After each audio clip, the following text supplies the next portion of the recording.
All right, let's just dive right in.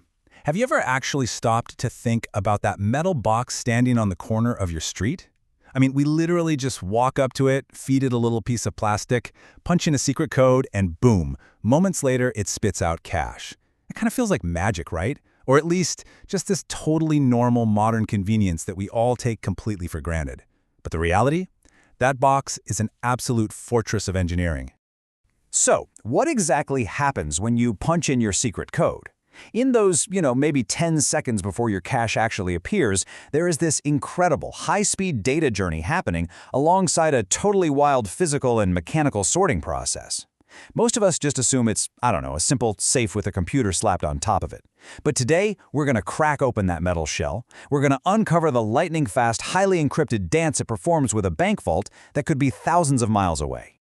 But to really understand how a modern ATM works, we actually need to look at why it was invented in the first place. Consider this. If a vending machine can dispense chocolate, why can't it dispense cash? That was the literal bathtub revelation of a guy named John Shepard Barron back in the 1960s. The legend goes that he was locked out of his bank one weekend and completely missed withdrawing his money. And while he was just relaxing in the tub later on, he had this absolute spark of genius, comparing getting cash to just buying a chocolate bar.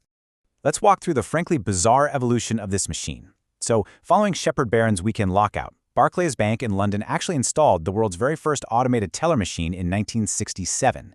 But get this, plastic cards with magnetic stripes didn't even exist yet. Instead, this very first machine used special paper checks. And to make sure the machine recognized those checks, they were impregnated with carbon-14. Yeah, a mildly radioactive isotope.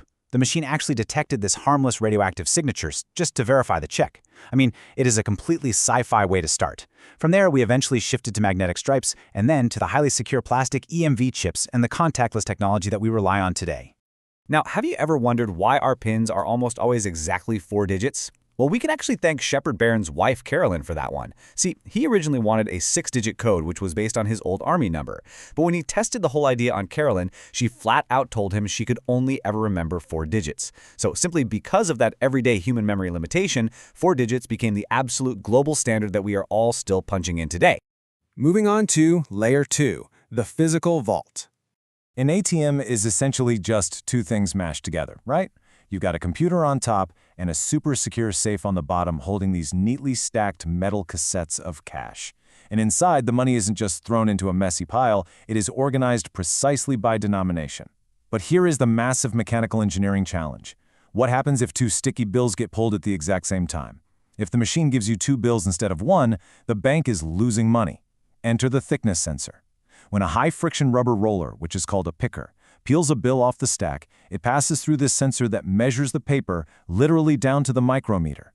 If it's even slightly too thick, the machine diverts that money straight into a separate reject bin and tries again. You know that familiar whirring, clicking sound you hear for a few seconds right before your cash appears? Well, that's not just the machine thinking. That is the actual sound of the picker and the thickness sensor physically counting and verifying every single note. Which brings us to Layer 3, the digital handshake. Because the physical cash is really only half the story here. The absolute second you enter your PIN, the ATM's highly specialized computer scrambles it using what's called AES or triple-DES encryption. The ATM never, ever actually knows your PIN in plain text. So once your card is in and your scrambled PIN is entered, the ATM builds a digital transaction request. This has your card number, the amount you want, the terminal ID, and the time. This means that even if the physical keypad is compromised by a bad guy, your secret code remains mathematically hidden from anyone trying to intercept it. This encrypted message shoots out to a processing host. Think of this processor as a massive traffic cop. It quickly figures out exactly which ATM network you belong to, like Interac, Visa, or MasterCard, and it routes your request directly to the right bank in a matter of mere milliseconds. Moving into the second half of this 8-step journey, your bank reviews the request. Does the PIN actually match? Do you actually have the funds? Is there any sign of fraud happening? If everything checks out okay, an approval is sent right back down the chain in Step 6. Then, in Step 7, the machine sends the signal down to the motors in the vault to start peeling off those bills. Finally, the actual financial settlement occurs entirely behind the scenes. What's truly incredible here is just the sheer marvel of trust involved. We trust a machine to count our money perfectly, the bank trusts the machine to correctly identify us, and this entire complex global conversation happens in just a few seconds. And finally, Layer 4, defending the vault.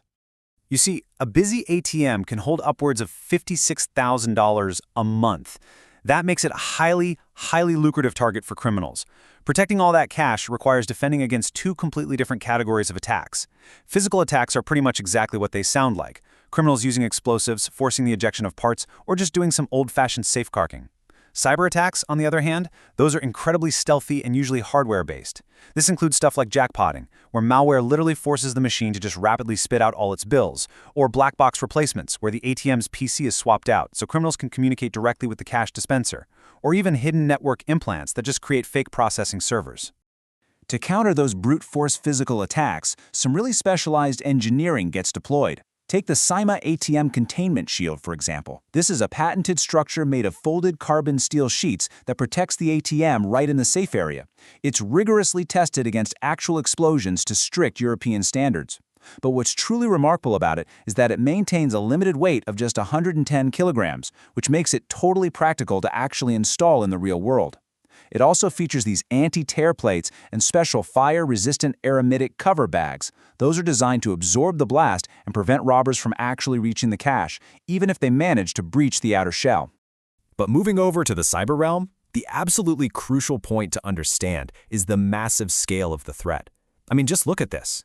A staggering $450 million in global losses generated by just one single type of malware known as Plutus. That is wild. And it shows exactly why direct monetary loss isn't even the only concern here. When criminals manage to bypass the cash dispenser logic using something as simple as a plugged-in keyboard or an SMS from a burner cell phone, it compromises the integrity of the entire banking network.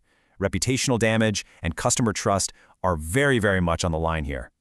So to fight back, ATM operators and networks deploy multiple overlapping layers of modern defense. This includes those encrypted PIN pads we talked about earlier. It includes EMV chip authentication, which is, by the way, infinitely harder for a criminal to clone than an old magnetic stripe.